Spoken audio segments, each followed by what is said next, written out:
Hey, this week's episode of One of a Kind with RVD is presented by Happy Hippo. Check it out. Rob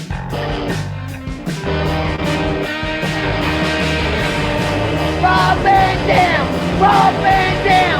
Rob Van Dam!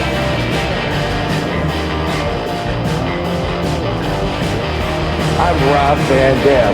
The whole show. From Battle Creek, Michigan, weighing 230 pounds, Rob Van Dam. Boom. Yeah, nailed it. Nailed it. Yes. Happy Monday, everybody. Happy Monday to all. Good to see you, Rob. Hey. We Hey. Steel City Skullcap. That's it, man. That's it. We are live. It's One of a Kind with RVD. That's Rob Van Dam, everybody. I'm Don McCabe. Yes. And we are live on RVDTV.com, on RVD's YouTube channel, and on RVD's X account. So if you're tuning in, be sure to hit the like button, hit subscribe, and support the show. We got our usual regulars in here. I don't see Maddie here yet, so I'm hoping Maddie knows. Triple E's in the house, though. We got Powerhouse in here as well. We got Revolver Ocelot in here. He's like, ooh, he says it right here, too. Mr. Monday Night, light it up, the spliff. All right. Yeah, it's about time. It's about time. But before I do that, though, courtesy of our friends at the Greek Glass. Oh, let's do it right. I got to put on the right shirt. Oh, all right. Here we go. The shirt's coming off. Yeah, we are gonna do this right. We're committed. Gonna give you the whole fucking show. This is the Tiger Bong, everybody's favorite outfit. Yeah. Although this may or may not be. It's not yellow. It's orange, and there is an orange one too. Hey, it's one of them. There's actually three. There's because there's two tiger striped ones. Yeah, and a lot of people don't know that because they look very similar, but one has the skull in the middle of it, and the other one I think might have a yin yang in the middle of it. I think. I know one says Mr. Pay-Per-View. Does the other one say that? I don't know. But then there's like an orange one too that I don't know, dude. Anyway, great glass. You know, I'm not much of a bone conditioned smoker, so you will experience coughing during this bong hit. You will experience some abruptive noise from RVD's congestive smoke extinguishing apparatuses in my lungs. So anyway, boom, sweet fucking pay-per-view. I know what this one is. This is definitely everyone's favorite outfit and shit. What I'm not so sure about is this, but it's a close match though. But I think this is a different outfit. But hey, it might be somebody's favorite, you know. I don't know. But anyway, and look what's on my lighter. Whoa, look at that. Where do I get my RVD lighter? Well,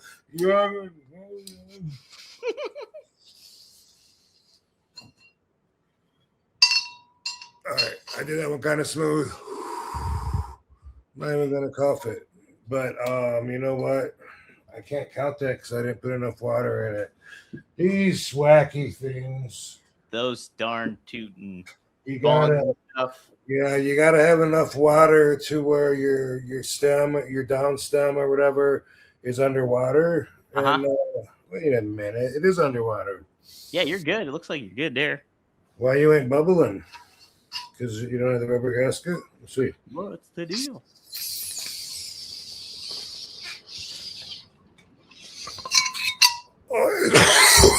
It is.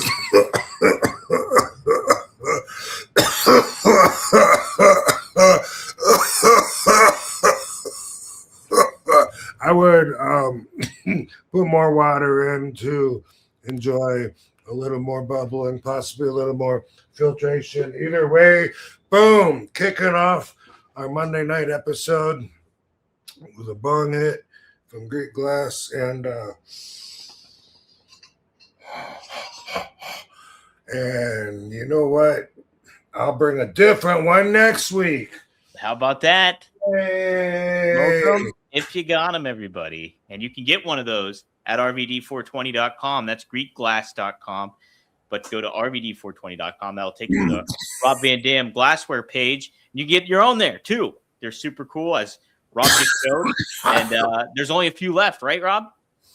Yeah, I think there's only like 3 styles, and I don't know how many of each pieces or anything like that, but down to 3, and it's been awesome. It's been a good run. Don't know if we're gonna continue to make more or not. Either way, they're very limited pieces either way from sets. So if you're a collector, they ain't going to be around very much longer. Not too much longer. So take advantage of it when you can. More of this shirt because that one was kind of tight and it made my nipples itch. Made your nips itch. Really Is that the one you wore on AEW, Rob, when you walked out there and everybody gave you? No, you wore a different. You wore the 1997 though, the Raw debut one, I think it was. It couldn't have been. The paint doesn't last that long. It couldn't have been 97. It's like no, seriously, the airbrush. Oh no, I mean the shirt version of it. Right, the fucking that when you the one you wrestled on Raw. What is this guy's called? I'm thinking lug nuts. You fucking are you thinking chalk line? Chalk line. Thank you. Yes.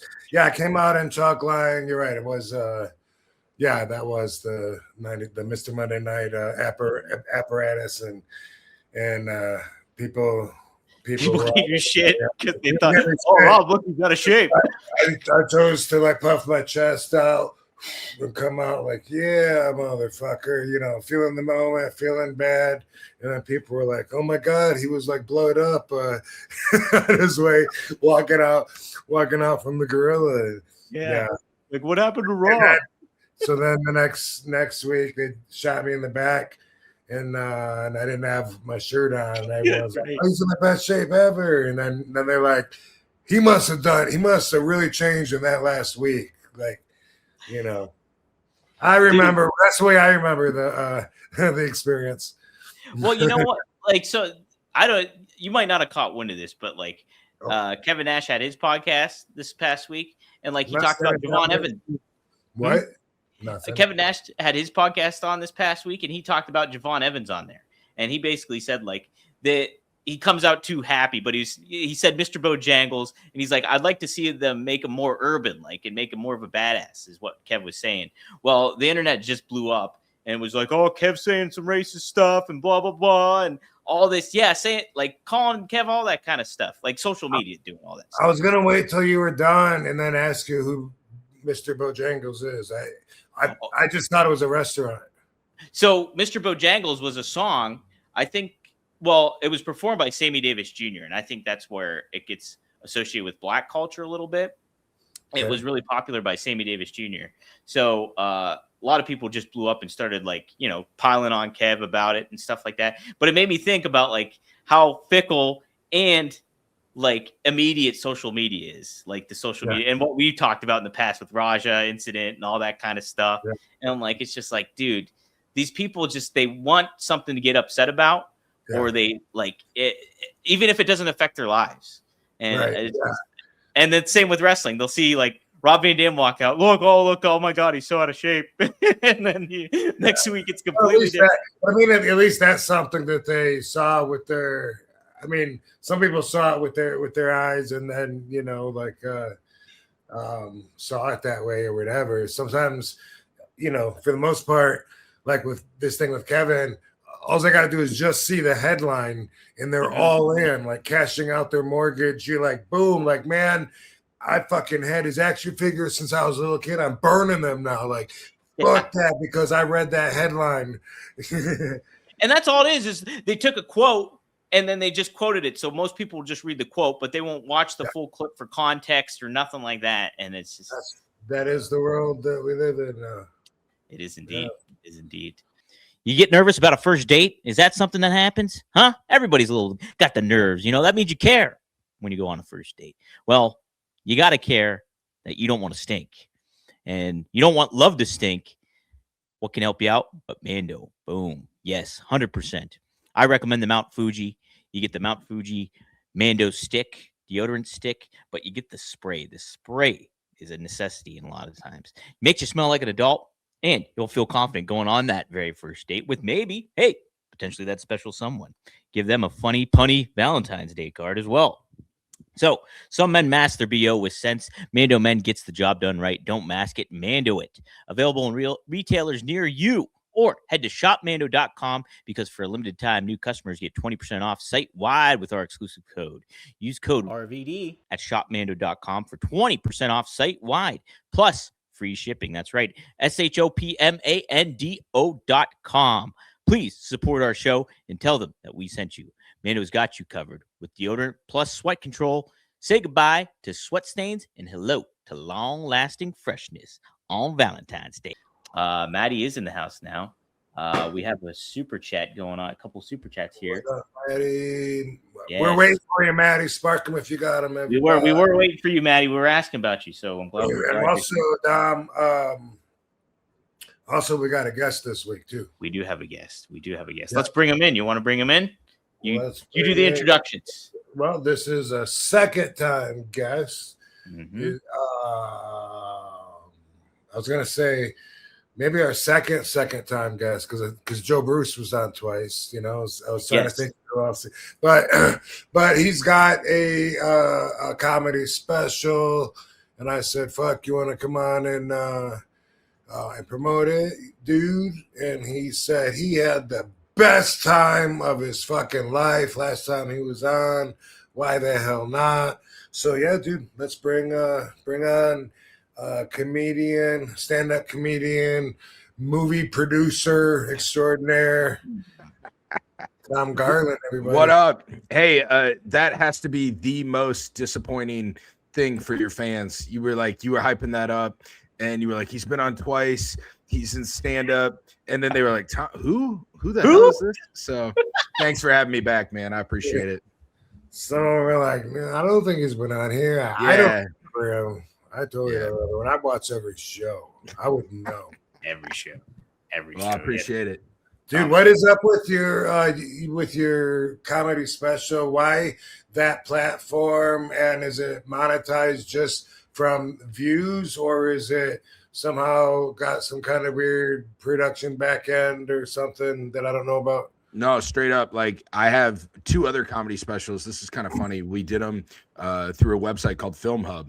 Right. Mm-hmm. And I don't know I think that maybe Joe is using that through some of his projects. Joe Clark that did the Sabu documentary.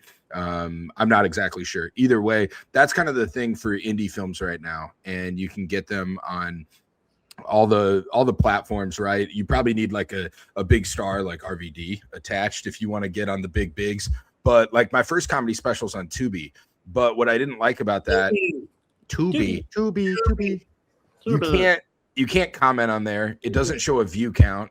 And then every like normal mom and pop that I talk to is like, what's that? I have to sign up. Do I need that? Can I get it on that? So I was just like, you know what? I'm at the stage where I'm still trying to get my name out. I want people to watch my stand-up and that sort of thing. So I was like, whatever, I'll just eat one of them. I had this thing in the can since September, and I was trying to figure out how I wanted to distribute it. And then I've seen a bunch of the big comics do that. I saw Gillis has one on there. Scholes, some of the, bigger names, they've put one out on YouTube. So I was like, I'll give YouTube one and see how it goes. So I think it's got, let me check here really quick. It's got almost at 1,000. Yeah, it's almost at 1,000. It's been out for 6 days. So yeah. Pretty good.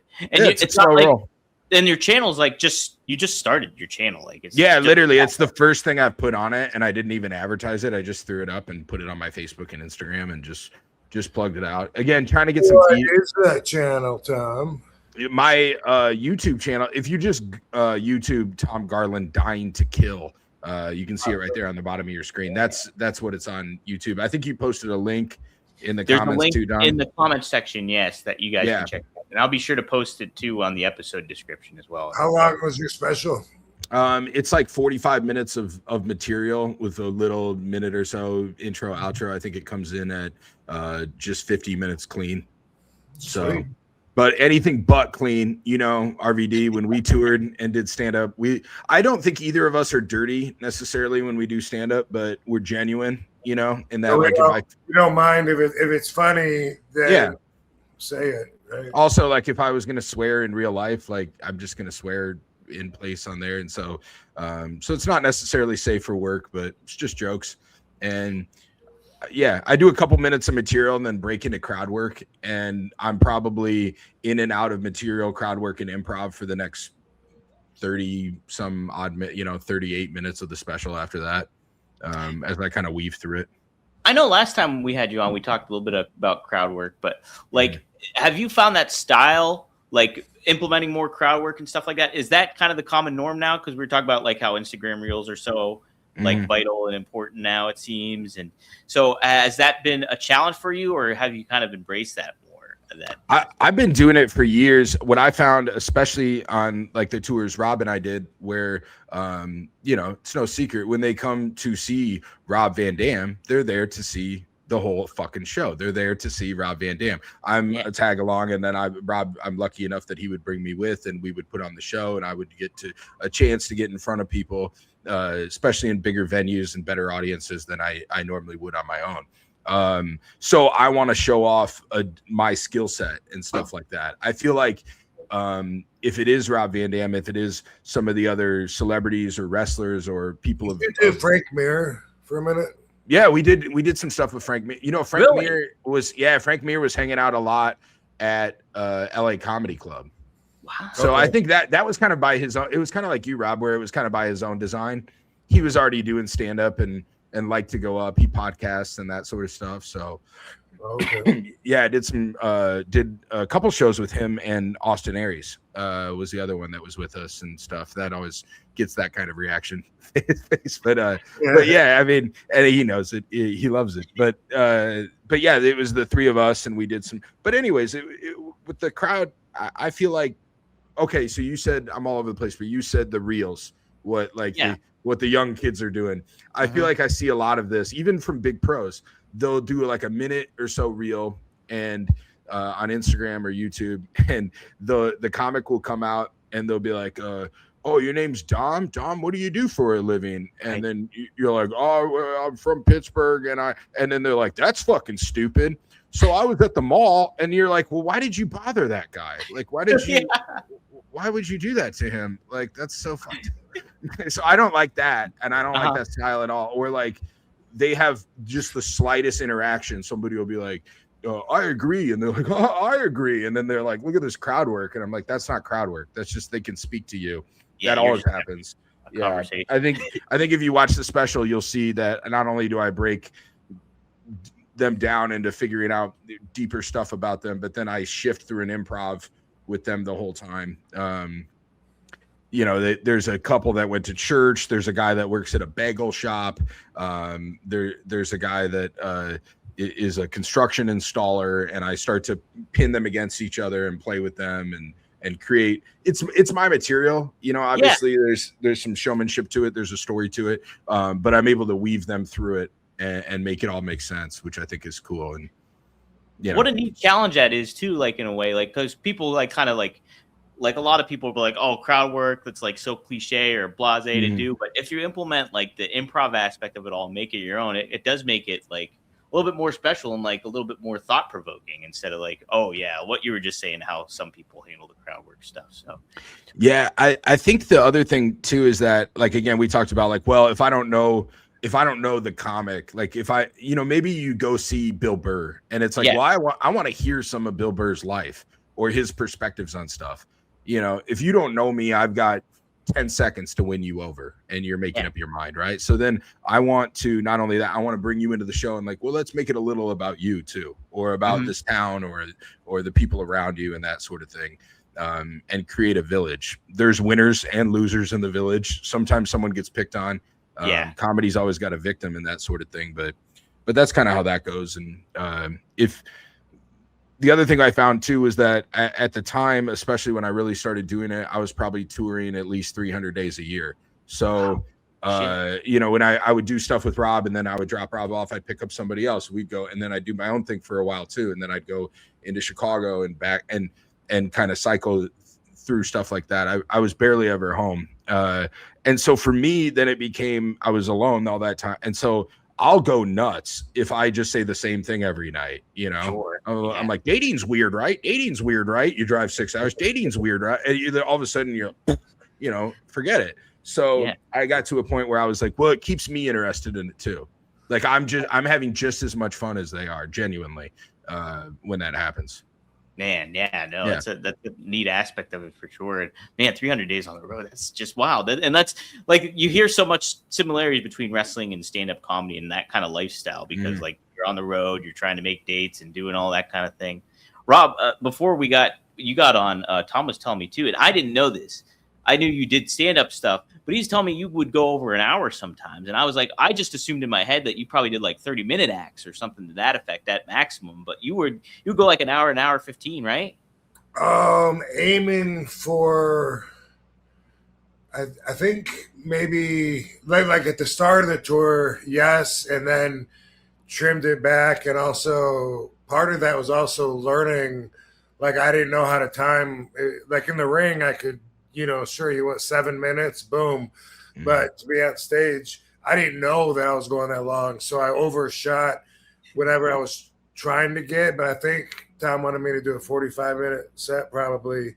Yeah, I meant it as a compliment too, though, not to cut you off. What we were talking about before we went on was that how there's some of the acts, and they do, and we've always talked about this, Rob, is that they'll just tell a story. They're like, who wants to hear me do some movie lines? Who wants to hear a story from the road?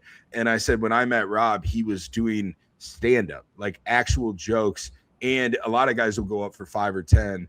This was a 30, 40, 60-minute act, and it was already ready to get, like, it was easy to sell and tour with because it was already ready to go.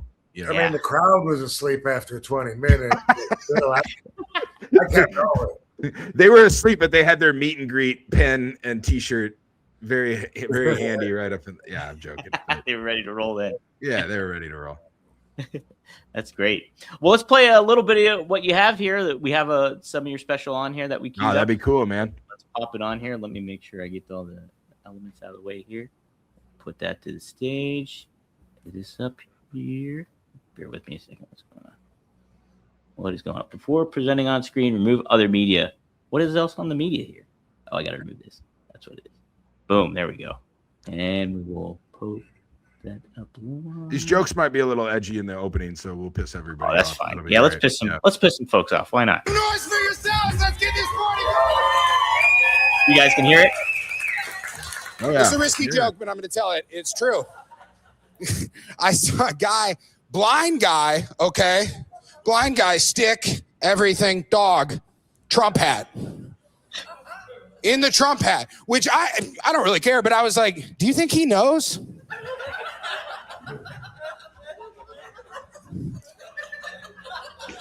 Do you think he knows what it says on the...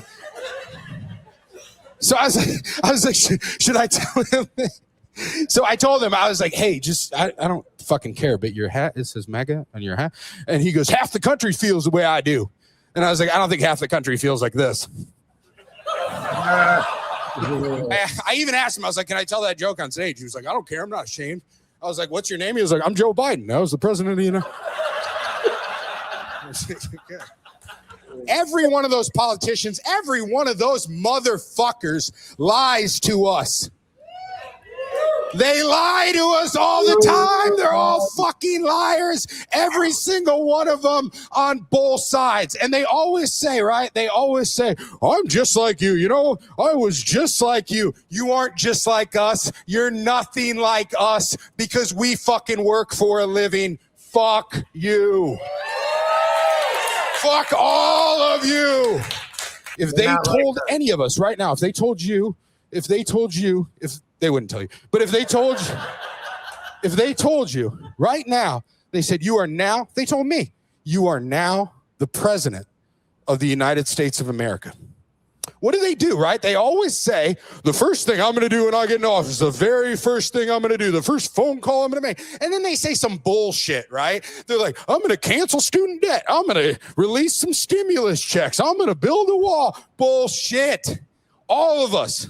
First thing, I'm the president. You are now the president, Mr. Garland. All right. President, shut the door. Lock it. First things first. Show me the aliens. Mr. President, we have a lot to get done. Fuck you, you lying fucks. Show me the aliens. Let's go to Area 51 right fucking now. I know you've got some serious shit. You don't tell us, right? We all know. We're not stupid, right? I just want to see it. I'd be fine with it. I don't care if it Independence Days and talks through me. I'd be okay with it.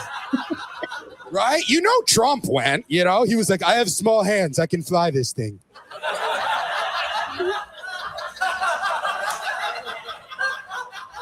The single people make noise.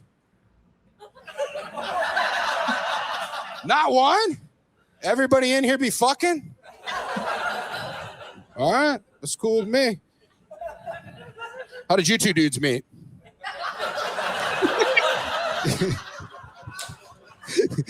This isn't work? That's cool. I've seen the movie Brian Song, by the way. I love that. You guys were great in that. That's great. What do you do for work?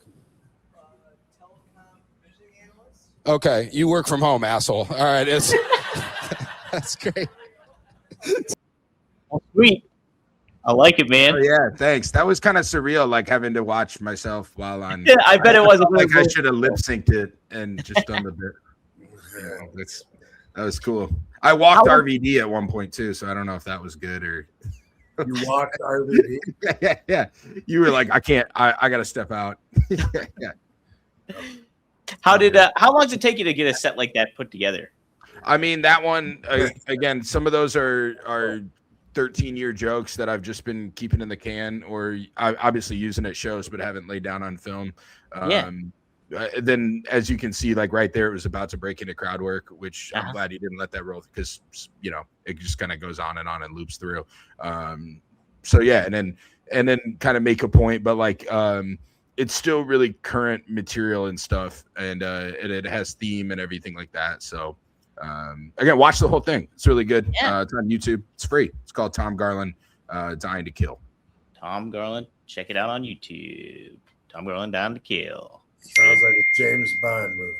Yeah, right? It does kind of sound like a James Bond movie. Kind of like it. a James Bond movie. There's a hot girl in it. My wife is in the opening. Hey, there you go. We kind of skipped that part, but I stole a little RVD action. Comedians aren't supposed to do that, but Rob brings Katie out on stage pretty often, and I stole the number out of his book and had my wife bring me up, and it's a good way to do it, man. Good way to do it. That sells, my friend. It sells. Hell yeah. All right, let's take some super chats. Happy President's Day, everybody. Oh, it is President's Day. Oh, yeah. That material was was appropriate. That was it fit. Yeah, totally fit. Yeah. That's great. Maddie, he happens to say, can we get one? Well, he wants another bong hit from you, Rob. Maddie does. Oh, shit. You missed the first one, huh? You missed the first one, Maddie, did you? Ooh. Okay, yeah. Let's not say anything.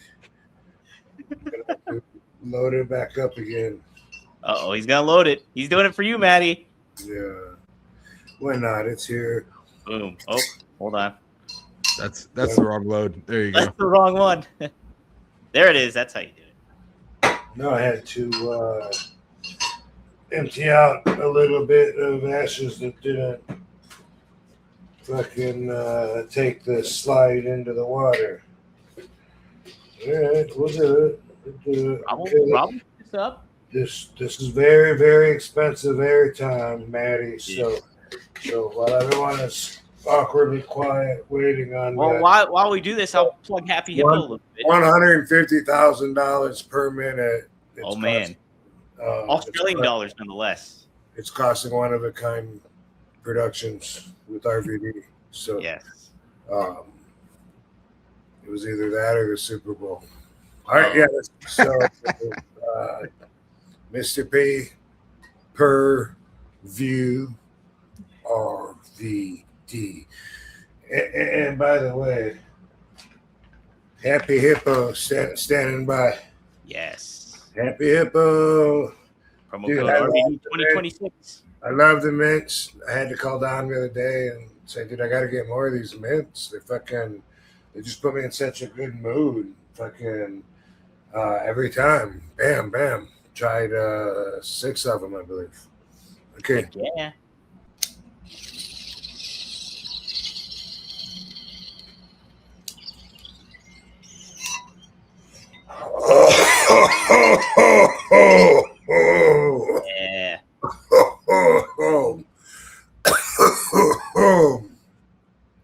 Quite a different experience than just hitting a doobie and taking a smooth drag at your own pace and exchanging it with the atmosphere. This thing comes in hot and expands and fucking and then there you go. So that's the difference. I have always thought and not to blow smoke, but I have always thought the better high is off glass. Would you agree with that, Rob? I think the better high would be just changing from what you normally do. You know, if you do glass all the time. Sure. Or like the flower itself. Yeah. Yeah. Rob, do you enjoy rolling? Is it like kind of therapeutic for you, or do you like Katie does it great, right? He does a great roll for you, but I'm curious if you kind of like doing the aspect of rolling. No. Not really. No. Like if I was president, I would have all my doobies pre-rolled and set up for me so I could bypass the process and go straight to the sparking it up. I like it. I do love, like, when I lived in Las Vegas, that you can just go to a store and buy pre-rolls. That's like mind blowing to me, that you can get like a pack, you know, like a cigarette pack, but not cigarettes, a pack of pre-rolls, which is amazing. Cool. Yeah. Carry them around in a little tin or whatever they come in. That's awesome. What's the laws in Iowa? No fun allowed. Like none whatsoever. Yeah. It's stupid. I remember Rob introduced me to vape pens that were marijuana ones. Obviously we were on, do you remember this, Rob? We would have been on a tour.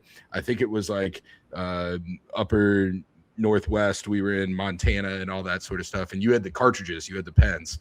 And I kept rolling blunt, and first of all, the blunt takes forever. I'm a big blunt guy, and I was like licking it. And you were like, "Don't lick that, don't." And I was like, "Oh, this is how you have to do it." And you were like, "Just hit this, damn it!" And like finally, I hit your, and that's a whole nother high too. Like you said, just switching up the medium. And so I got in Vegas, I got really into those because you can smoke them in the casino. You know, you can't roll a joint in the casino. Now you can go in the parking ramp or whatnot, or maybe if you're a celebrity, then there's some love. But like you're me, I can't just walk through the Bellagio. Yeah, nobody want flower. Yeah, the pens, like nobody cares. Yeah, because they could be nicotine, and they don't bother to go through the investigation to find out, is that nicotine or is that cannabis? And even at the airports, it's not scary, although we keep hearing about people internationally in trouble, but that's because it's so lax here that it's crazy to us that internationally they would feel differently about it, Yeah, I do feel like they took all the stigma away, though. The pens did. You know? It's the smell, it's the look, it's the, it's everything. And then you just reach up and drag one of those pens and nobody cares. Yeah. What is the Hippo thing? I don't mean to derail us. But we'll plug it. Happy Hippo is Kratom. It's Kratom product. Oh, cool. Yeah, you can check it out. Support. But they got a lot of good stuff. I tried the gummies out for the first time. They're great. And cool. It comes in gummy form, and then do you smoke Kratom too? That's maybe one of the few things I know. Okay. Yeah. It's like pill form, and then I've seen the pills. They're like They do make them. Yeah, they do make them. Powder is its natural form. It's a dried leaf crumpled up into powder. So you can put that into capsules, which is, maybe what you saw, and then that's what I'm saying. You make tea with it and drink it. Those are some of the more traditional ways, but also in gummies. And Happy Hippo makes these mints as 115 milligram of the kratom ingredient in it. So they're like mints, but you just have a mint in your mouth, but then a while later, man, for me, just like it made my body feel good, like it's a lot of my friends that take a lot of opiates can get off of opiates by using kratom instead, and I see why, that's great. It's kind of like a release, like just a chill. Yeah. Well, there's allegedly the white powder is supposed to actually pick you up and give you energy. That's the one I have here. Okay. Yeah. And then the red leaf is supposed to be the one for sleep that brings you down. Green being in the middle. Personally, I don't really notice a difference when in the way that I react to the different colors. Sometimes it makes me tired, and it might not be red.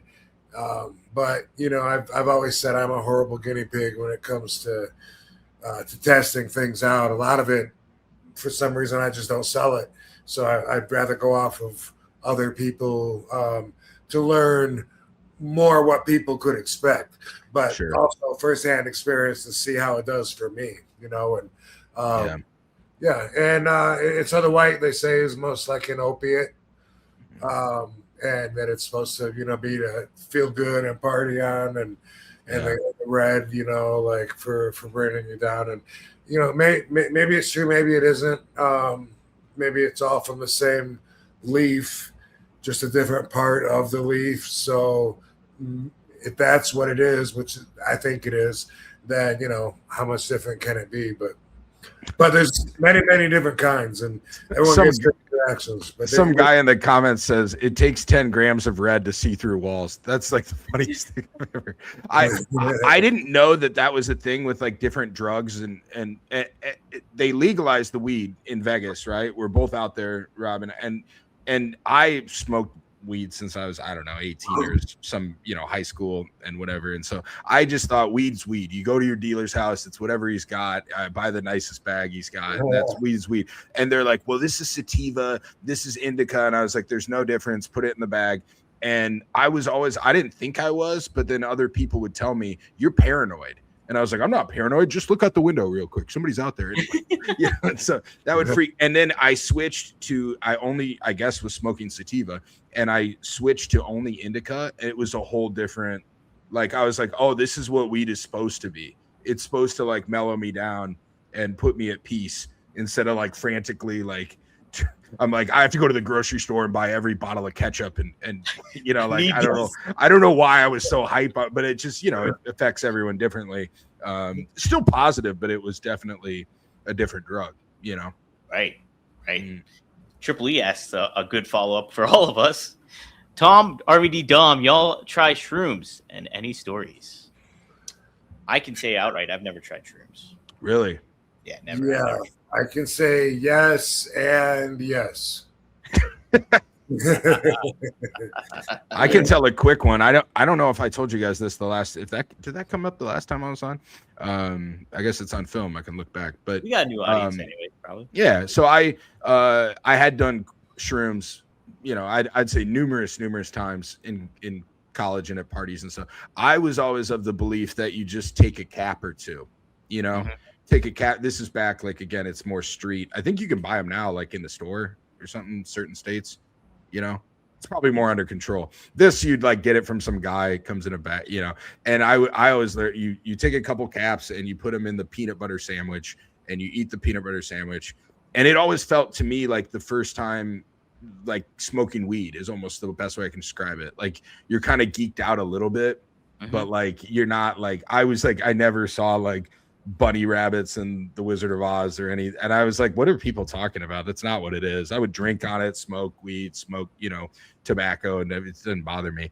And then one night I spent a lot of time in Chicago doing stand-up, and my good comedian friend I would stay with all the time there, and somehow we started talking about shrooms, and he goes, that's not doing shrooms. You never done shrooms until you eat a whole eighth, you know, which is 3.5 grams. So the cap would be more like a half a gram.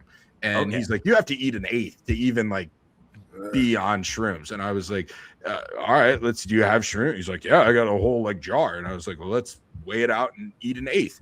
And so we eat this eighth, and girl I was friends with at the time, you know, her and all of her girlfriends are going out in Wrigleyville, which I don't know if you've ever been to Chicago, but Wrigleyville's like, it's pretty wild. And so they're like, we're going to go out and so these shrooms are just starting to take, you know, and I'm feeling goofy and stuff. I was like, dude, let's go meet up with these girls.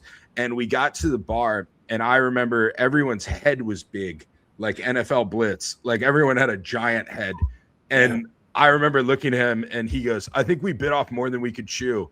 And I was like, let's get out of here. And I spent the whole night literally in hell. Like I think that's on me. I think it's like the stuff you bring to the table. First of all, you should do it at home in a closed or around, not in a chaotic bar with, you know, loud rap music or whatever. But this was something where I should have gone out in public. And then not only that, then when we got back to his place, I was just coming. I mean, the floor opened up. I saw hell. There was blood and bugs. You literally saw hell. Oh, dude, all the stuff that like there was bugs all over my leg, and none of it's real. You touch it, it's not there. But you see it, and it freaks you out. Only lasted about 6 hours, you know. And so finally, I didn't know what to do. And he has been through it before. He goes, just watch this. And he put on Animal Planet. And I just watched Animal. It was like dogs like jumping on each other, and I just tried to mellow out. So that's the last time I did it. I've had many good experiences. Again, I think I was stressed at the time where, the guy said again, set and setting. Yeah, totally. But it's just last time. I've been nervous to do it again since. You know? I don't blame you. I would be too. Yeah. Rob, so you did try him? Did you recall any of the stories that happened with him? No, I've done it several times. Not normally my kind of thing, but the last several years, it's become accepted as a under the term of microdosing, which makes people feel like, okay, I'm doing something safe, microdosing, and anyway, I've had some void of experiences, and I've had some sometimes I've been affected by it. The story that I would share was it was similar to Tom's in some ways. So I think I brought them, but I was living in LA, and Joe C was there in town because there's this huge music festival called the Weenie Roast in California. And this is Joe C of Kid Rock fame. Kid Rock, yes. Yeah. Yes, this is when Kid Rock was really popular. It was big. Kid Rock was there, along with a whole bunch of other, it's like top bands. It's this big amphitheater. I'm not sure where, somewhere in California, maybe in Newport. It wasn't in LA. It was somewhere, I think, in Orange County. But either way, this huge show, and I was going there to see Joe C. And I think I brought the mushrooms. I think I'm not sure. I must have. Anyway, I thought at the time that since it was natural, you couldn't eat too many. Right. I thought it made sense to me at the time. And so where all the musical artists are is they're in trailers, and the trailers are deep within restricted limits. And for some reason, Josie couldn't get me a badge, and the security, I wasn't getting a lot of superstar love. This was, several years ago, and so when I'd be with Joe, we'd be hanging out, smoking a doobie, whatever. Everyone kept wanting a piece of him. Joe, MTV wants to interview you. He goes, I'm supposed to get a break. And I'd be like, Joe, man, this is huge, dude. You're fucking blowing up. It's MTV. And he goes, man, I know, but we can do that later. They already told me we could do that later. I'm supposed to get a break, man. I just want to hang on. He was always like that. And it was funny to me because these were like huge offers, and he wanted to mark out. And anyway, we ended up every time somebody would pull him, they'd say, we need you for fucking 2 minutes, and all right, man, I'll be right back. Every time they would leave, we would get fucked with. And we was me and my evil ex. And every time security would come up, hey, you got a badge? You can't be back here, and they'd be like, but he's gonna be right back. Let's just hold on, fuck, man, it sucked so bad. So anyway, we ended up eating these mushrooms, and I ate like an eighth, and then fucking I think like half of another eighth, and man, they took Joe, and everyone started fucking with us, and so I said, let's go back behind the fucking oh no, let me back up. Sorry, there's a sidewalk, and it goes way up this hill, and then at the top of the hill you're at where the amphitheater is, and then you can look like down into it, I believe. And and that's the way, to go from the trailers. And so so Kid Rock, he's coming up, and so we were going to go to listen to and watch Josie and Bob, that's what he called Kid Rock, perform, and we're walking, and they're on stage, and we're walking up that fucking thing, and the shit is starting to trip, and nothing's holding still. Like everybody's face is like I can see all their atoms moving around and shit. It just looks like ants, and I'm like, fuck, like that's not cool. And I'm pouring sweat, but we're going up that hill, and then all of a sudden, like at the top, she froze. She fucking froze, and she squatted down and had some kind of conversation with God, and was just like in a little ball there. And security's like, you guys can't be there. You're in the middle of the sidewalk. And I'm like, I know. Let's go. Come on, let's go. And I'm sorry, she's not feeling well. And I'm trying to hold it together, and she's just in a little ball, and all of a sudden, she throws up. Oh God. And it rolls all the way down that sidewalk. we just walked up. And people are walking up, trying to get to the amphitheater, and it's fucking going right down. And it's not a wide sidewalk either. So, and when you're on shrooms, that's like an avalanche at that point. And of course, yeah, they're all trying to give me a hard time. And we said, fuck it. I'm trying to hold it together, and I said, I got this. And we went, and I took her somehow, and we went behind the trailer, and said, we'll just wait. Eventually they're going to be done. It was the longest fucking set ever. We're back there, and it's woods. It's all these trees, and all of a sudden, like everything turned gray. And all the trees like withered up and shit. And there was this gray smoke like that was coming up from the ground. And it was just death. And everything died. And then this fucking opening opened up and became a cave. Yeah. And it was hell, just like Tom. Like I knew. It literally, the floor opened for me, and like black shit was coming out with fire and bugs. And I was like, it was an invite. I knew if I go in that cave, I'm dead. I'm gone.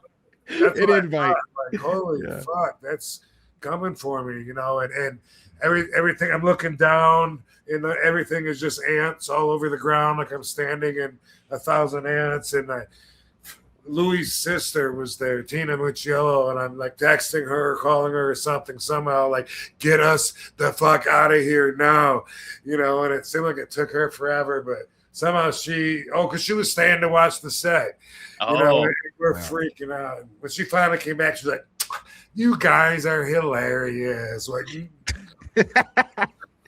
those music festival, those ants were probably real. That was probably that might have been the real part of it. Just you were in the forest. There's a lot of ants. Yeah, I can tell you that when that high, I don't know about you, but when the high finally dropped, it's long too. That's the other thing I was a big can't wait to fucking come down. I know. I was a big salvia guy. Maybe I'll roll a joint and it'll help me like balance or something.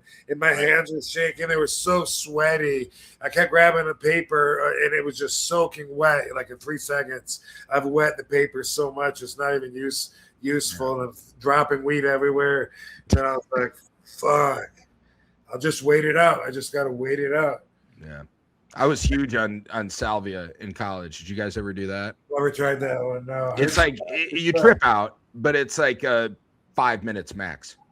Oh, and really? I swear, and I don't even know if it's still out there. It was like store legal at one point because it was like made in it's probably not good for you.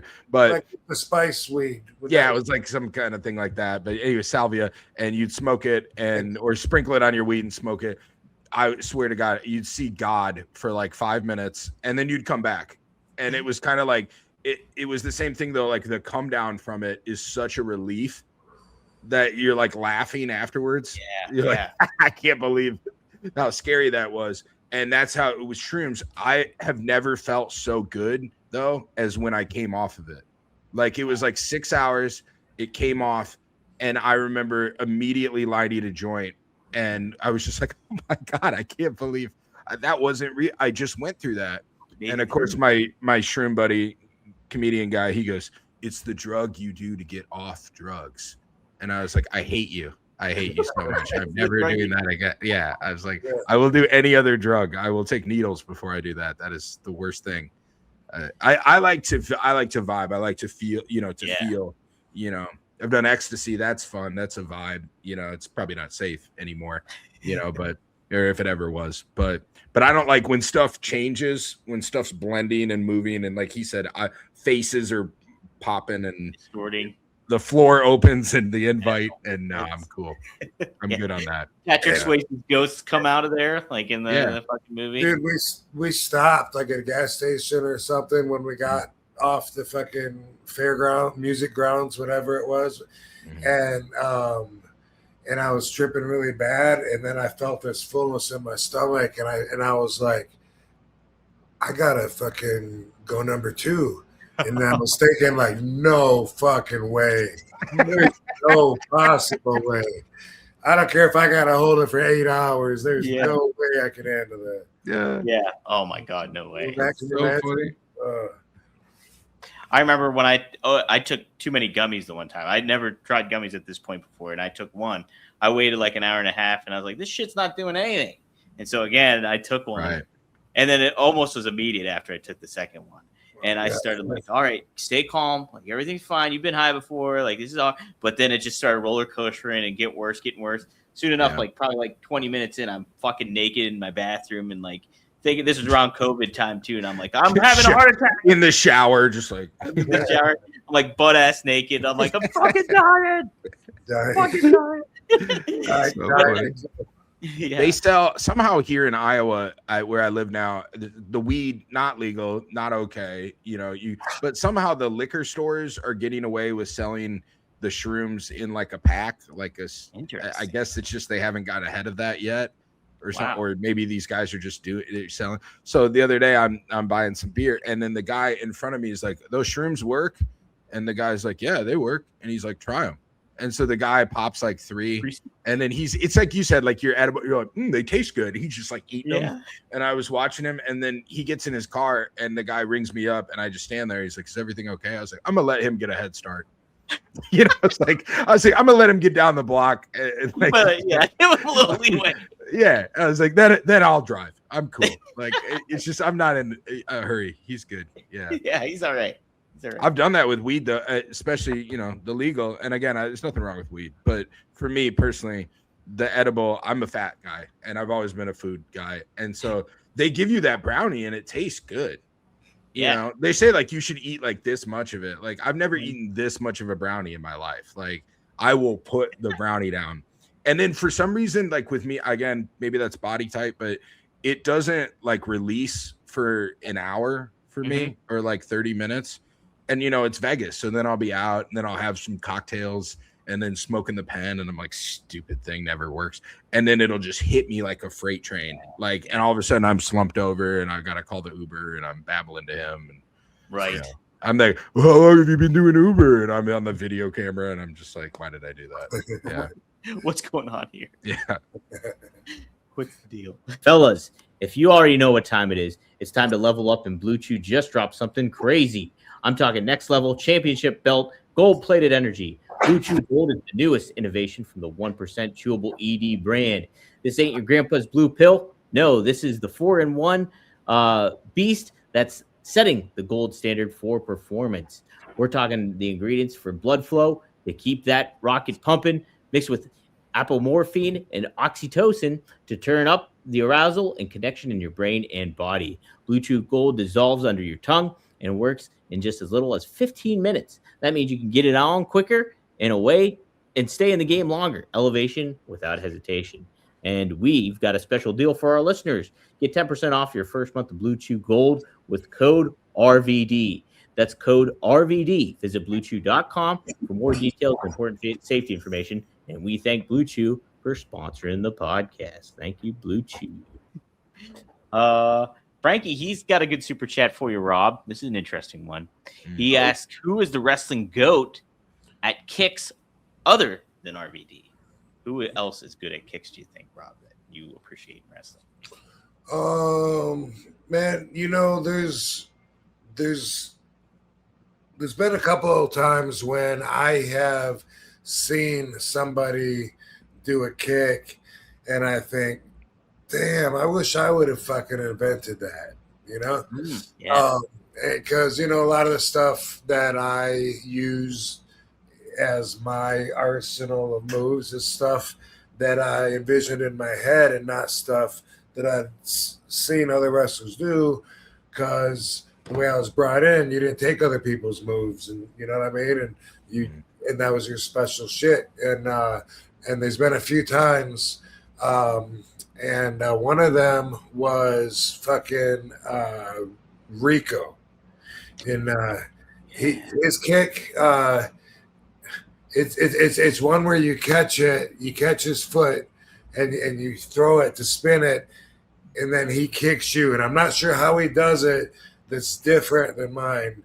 And I'm not sure if it's the same one that Shelton Benjamin does or not, but Shelton Benjamin, same thing for the same reason. And I think that they're actually different. Like if you could, I don't know if you could pull that up on I wonder if I can find it. Online, or what we would even call it. But both times, because like you got to kick me. If I catch it, I'll do the step over kick, bam. Yeah. Knock you out, or I'll spin you around and I'll spin around and catch you. But with this one, I was working with Rico, boom, and I think it's, I don't know even which way I spun. Maybe I think with Shelton, he spins and it's more of like jump, like a skipping roundhouse, I think. Yeah. And I think with Shelton, with Rico. Yeah, thank you. Rico. Yep. Rico, I think it was more of like maybe the same foot that somehow kicks you, or it wasn't the same kick. I know that. And I have the video game version here. Let's pop this out. This is SmackDown. Here Comes the Pain. Rob, you were my character on this game. I played you all the time on this. Here's Rico versus George Animal Steel. Okay. Let's see if this is the kick. Is that it? Where he ducks under? Nah, I don't think That so. wasn't it? ducks under, boom, sweep kick. Oh No, that's not it. No. All right. Anyway, they each, and you might not think of them as being kickers in the same way that you think of me being a high flyer, because that's the category you want to put us in. But also, and I don't know if he got this from someone else or not, but I have to give him credit for showing me the first dude I saw do this move, and damn, I wish that I had come up with it.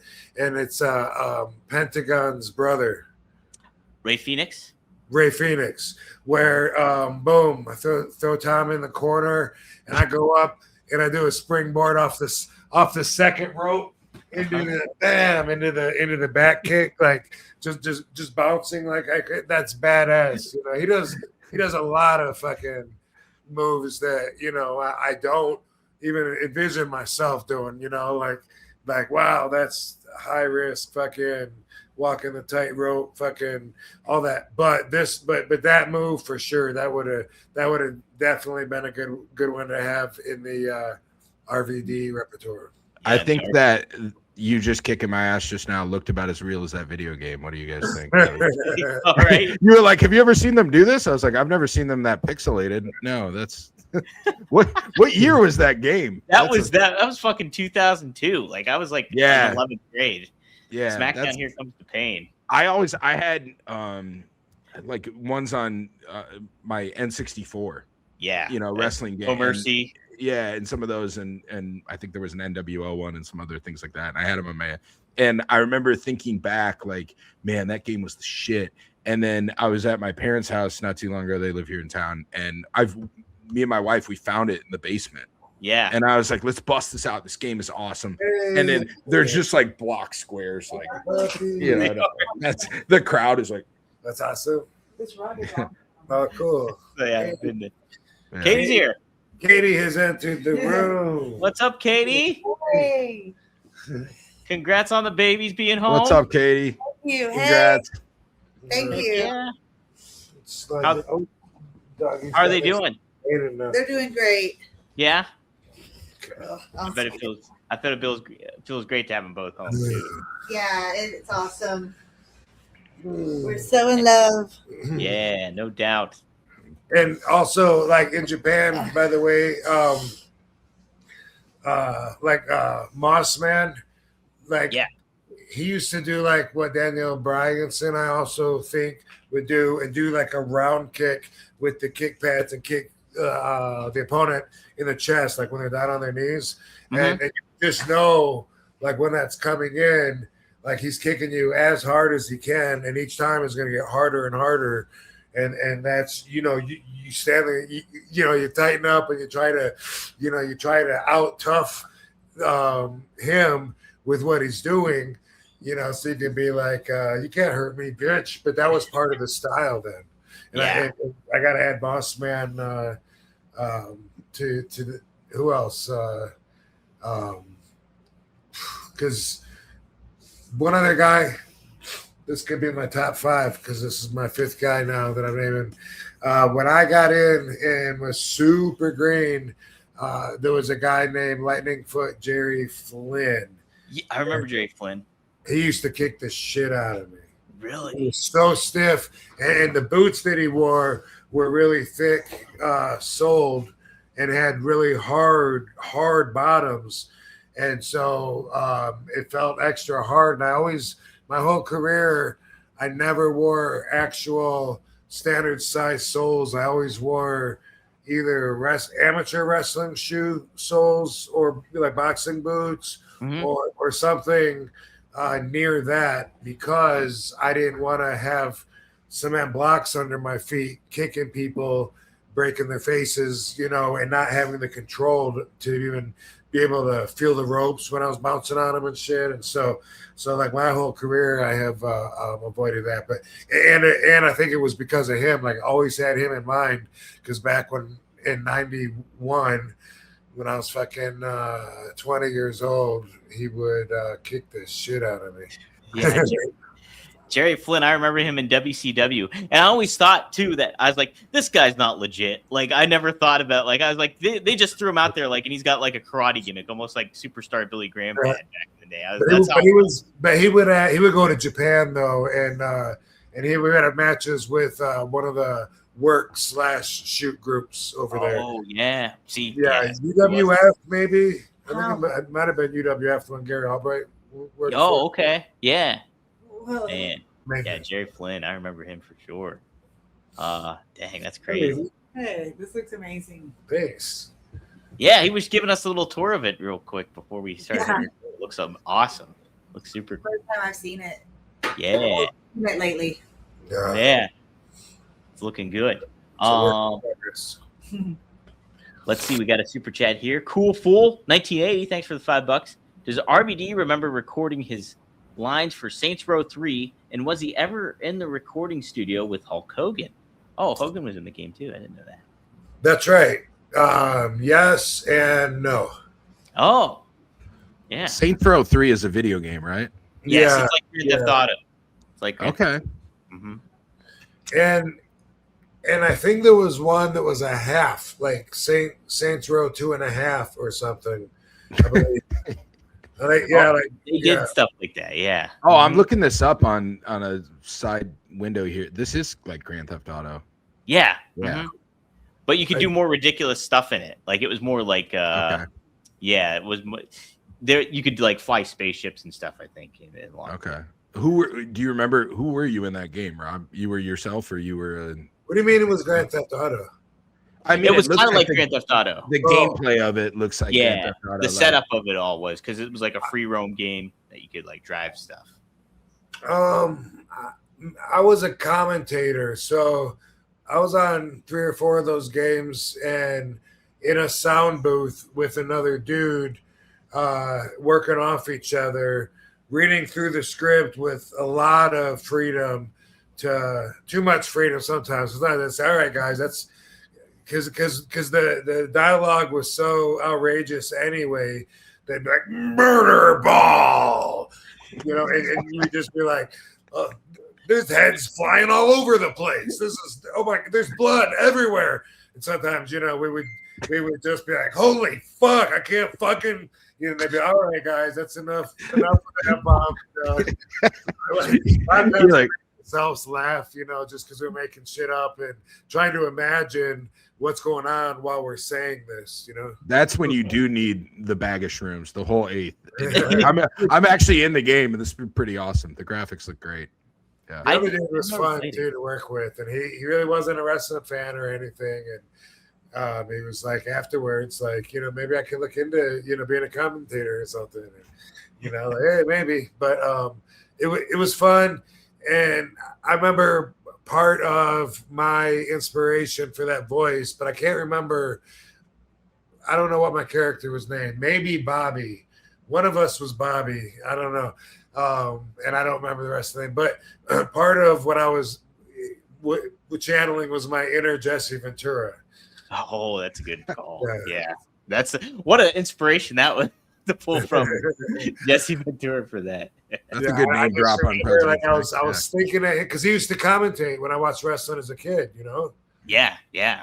So I was thinking of that, but forcing it, I guess, a little more, and like it's raining fucking blood. Now I just gotta play the game just to hear Rob on Saints Row 3, dude. I'm grabbing that. That's what's up. I'm sure that's on eBay somewhere. Yeah, it's gotta be. It's gotta be. Yeah, and then we heard Hulk Hogan was in it, but total different day, so didn't work with him. Yeah. Dang. All right, I gotta look that game up again. Just look up on the wall. There's probably a copy that you nailed on up there. Yeah, there might be one up there somewhere, right? Maddie, he's got a question for both of you guys. Who would Katie and RVD beef with in WWE? What power couple in WWE would you guys tag up against? I have a good one in mind. Who do you think? Liv and Dom. Liv Morgan and Dom. Mm-hmm. Yeah. I think you guys could. That'd be a heck of a feud. That would be fun. Yeah. I think that'd be real good. Trying to think who else. Those are the only two really couple right now, I think, going on. Yeah, I mean, Becky and Seth. I said Beth. Oh, that's a good one. Yeah. Becky Yeah. and Seth, a great one. Ooh. Man, that's some good inspiration there. I like it. Somebody says Steph and Triple H. Holy smokes, that would be back Attitude Era days. Yeah. There you go.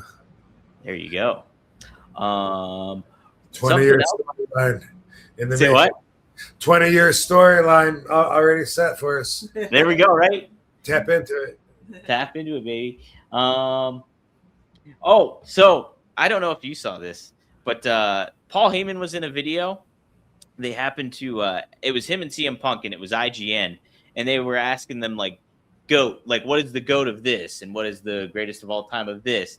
And Paul Heyman was asked, what was the GOAT worst smell that you ever smelled? And this is his quote. That He said Maven. He did. Oh, wow. No, he didn't. Won't take a moment without a pen. But he said, Balls Mahoney walking into an ECW locker room. If you think I'm making fun of the dead, trust me, Balls would be proud of that answer. The man's name was Balls, for crying out loud. You look on the birth certificate, it says Balls Mahoney. What kind of human being do you think he was anyways? Balls Mahoney, more power to you. Was Balls smelly, Rob? He could be, yeah. Yeah, I've used that answer pretty often, pretty consistently when I get asked that question. How often do you get asked how bad wrestlers smell? More than you would think, you know. Yeah, it pops up in interviews. Yeah. That's wild. Yeah, you know, he would sometimes smell like beer, like he was taking a bath in beer. Yeah. And, you know, sometimes just smell like he took the bath in beer 3 days ago and he's just been hanging out beats ever since. I'm not in the sun. I'm not in it, right? And I'm not going to say any names, but I did bartend for a little while in a past life at this bar called the Nerd Bar, where Rob knows the wrestlers would hang out and everybody, and Katie knows this too. Yeah, and they'd all hang out there. And so some nights I would be serving these guys and girls and whoever, and you know, heavy drinking, really putting it down, you know, like finishing a bottle of Fireball. And then the next night, Johnny, the owner, would have, you know, TNA on or whatever, Impact Now, and have that on. And I'd be like, he was just here last night. Like, he was here, you know, I was like, that was not even 12 hours ago. And they're jumping off the rope. I'm like, that guy can't smell at all. Like, there was no time to shout. He must have gone straight to the airport, slept in the car, and then right to Willie the show. Mack you're talking about. Willie Mack. Sadly, it is Willie Mack. Willie Mack. Dude, Willie would just pound booze and then go down to, and it's all love, but yeah, specifically Willie Mack. That's exactly what I'm talking about. That's hilarious. That's so funny that you knew who I meant. I take a suitcase to the Nerd Bar, go from the Nerd Bar to the airport, from the airport to the Nerd Bar, like waste back, and he comes back. That's awesome. Yeah. Where does he live? He's got to live in Vegas, right? He's got to be local. Yeah. He's awesome. He lives he's a sweet guy too. Yeah. And you would never expect him. I love when you can look at people and not expect their moveset. Like you wouldn't expect him to be as athletic as he is. Right. And he can flip and fly and everything. Yeah. So he's a big burly dude. And dude, I remember. I always said that Willie Mack, they should have in TNA, they should have put the world title on Willie Mack. I thought he would have been a fun like world champ to kind of have for a while.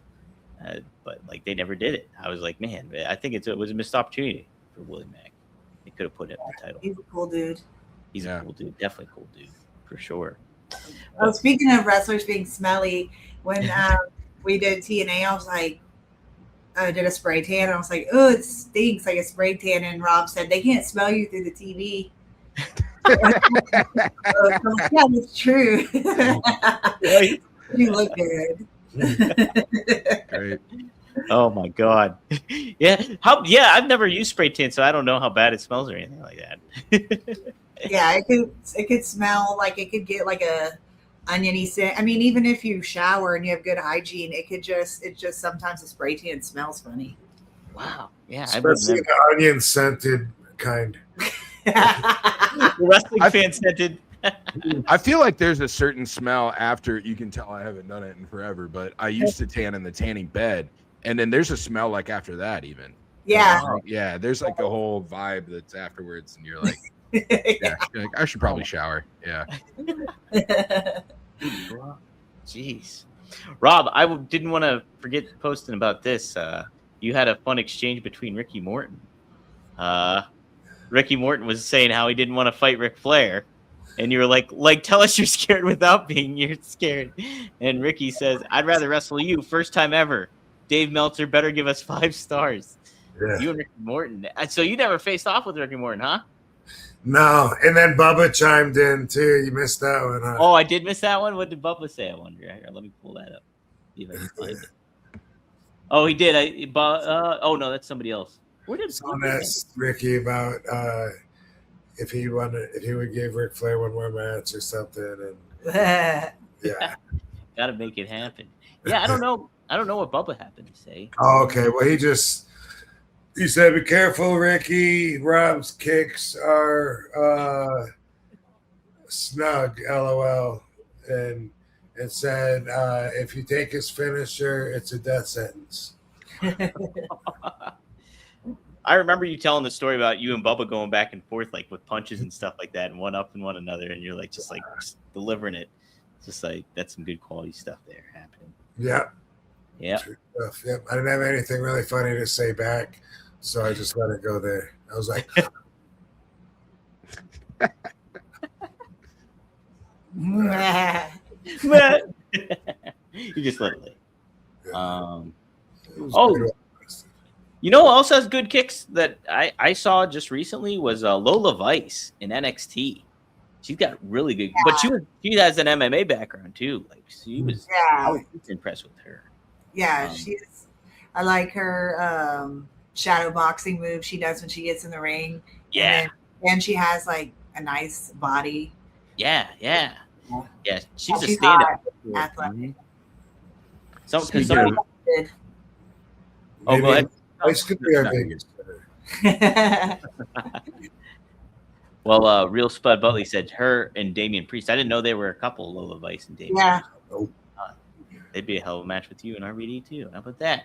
Yeah. Cool. That's basically all I had for this week. Tom, yeah. Dude, guys, Katie, thanks. Dom, thanks for having me. No problem, I appreciate man. it. Yeah, it was fun. Yeah. Good to see you. Yeah, it's good to be here. Be sure to check out Tom's comedy show. Tom Garland. Someone asked, besides myself, who has really good kicks or something, and so I'm still trying to think of. But these guys aren't necessarily kickers, but they each have one cool kick. A lot of them. But who is a kicker? What about Kawada? There you go. He's definitely known as a kicker. Yeah. Kawada, big time. He definitely used to kick the shit out of me. Yeah. All right, cool, man. Thanks for joining. Dude, thanks for having me. Hey, quick parting thought from me. You guys were talking about other people that I think the original prompt was who is in Rob's realm with wrestling kicks, right? That's what started the that was or nearly comparable. I don't know the wrestling world quite as well. I'm a stand-up comic. Nobody in the wrestling world does stand-up like RVD. So thanks for having me here, dude. If you want to hear a bunch of wrestlers tell bullshit stories that probably aren't half true, go see any of the other guys on the stand-up circuit. If you want to see some real stand-up, you see RVD. You watch the movie Headstrong. Katie and Rob are in it. I sneak in there too. And it's always a lot of fun. Thanks, guys. And yes, thank you, Tom. Check out Tom Garland, Dying to Kill on YouTube. Yeah. Give him some support. Subscribe to his channel and check out the special. Share it out too when you get the chance. So yeah, this has been good times. Rob, you got some appearances coming up too. I know you're busy. Is there anything you want to let the audience know? See me soon at For the Love of Wrestling in Manchester. Manchester. And also see me in Glasgow, Scotland, Evening with RVD. Same in is it not Avondale, the fuck is the other? I don't know, but look at my website, RalphVanDam.com, and it definitely has it on there. And then my return to the ring in a singles match, nonetheless. Yes. With a dude that the group in Australia says like he's one of their best. So not breaking it easy, not bringing me in the 8-man so I can be taken care of. I gotta go and work, and that's why I've been working out hard and training. And damn it, I feel good. So yeah, that is fuck. It's next week. Is it next week? I'm trying to find it the date here for you. With the Yes, sir. Yeah, the 27th next weekend. wow, So, dang! So that's first match back. Be sure to we'll plug that. yeah, I'm back in Vegas April. I think the dates are April 10th and 11th. And I was telling Dom's like, oh, where are you playing? I was like, I'm on Fremont Street. And he's like, where at? And I was like, it's called Notoriety. And I was like, he's like, I don't know what I was like, you know, the bar, the nerd bar where we all hang. I said, it's the theater upstairs that's up on the 3rd floor. So you hit the nerd bar and you go up to the 3rd floor. But if you're around that weekend, April 10th to 11th, let's stretch out your funny bone too. And awesome. do some stand-up. Yeah. Yeah. Yeah, I want to see you stretch your funny bone. Yeah, it's been a minute. Yeah. Yeah, we get you up there. You can follow Tom too, Tom Garland LV on Instagram. Do you have X account, or are you on X at all? I'm not. I probably should. There was like a thing with. I feel like at one point they like freaked everybody out, and they said that it was something about how they were all the info was sharing or something like that. I'm a privacy freak, and so I was like, screw that. I only have like 100 followers anyways or something like that. And so I got off of there, and then and then now it's like then you see tweets like the one you just showed. I'm like, oh, that looks fun. Why am I not in there? So maybe I'll get that back. But yeah, I'm on Instagram and I'm on Facebook. You can just add it's Tom Garland, and website Tom Garland. You just Google all that, you'll find it. Heck yeah, check it out. Thank you. And be sure to follow Katie on Instagram and X account too. Katie Forbes 4, number 4 for real on Instagram. And what is the Katie Forbes on X? So yep. That's it. Awesome. See y'all there. Thanks, Van Dam fam. Yeah. Hope y'all have a fantastic week. Peace out, hosts. Are you gonna do this in another country? Rob's gonna take a little. So we're gonna probably get somebody to tag in for Rob, just so kind of easier for him. But like we'll work something out, right? We'll figure something. Cool. Yeah, I can do it. Yeah. Mm-hmm. Yeah. We'll get who? I said maybe I could do it. Yeah, we could get you on here. Dope. Heck yeah. Yeah. Yeah. The time difference probably no fun, huh? You probably don't want to be up at 3 a.m. Very busy as it is. Yeah. But yeah, Katie, we could definitely get you on to do the show too. That'd be awesome. Mr. Monday Night needs his rest when he can get it in. Yeah. You got to do that. But, we'll talk about that off the air. Yeah. Yes. All right, guys. We'll see you next time here on One of a Kind with who? Bye, y'all. See you guys. Thanks for tuning in, everybody. Peace up, A-Town down.